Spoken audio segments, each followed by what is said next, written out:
satikāmies Bostonā, otro reizi tas bija Filadelfijā.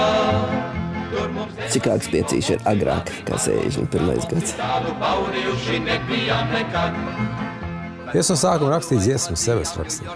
Publikas atsauksme bija tik liela, ka mums bija skaidrs, ka mums ir nākotne.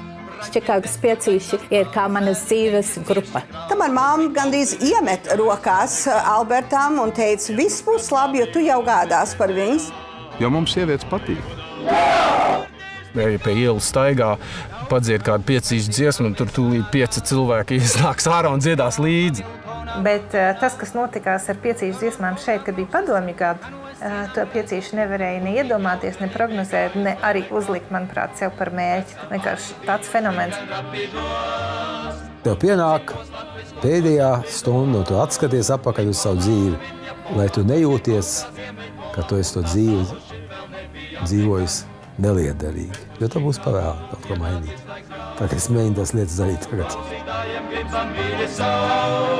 Jauki bija pie jums būt ciemos, pavadījām priekos vienos, un tik jautri nebija gājis vēl nekad.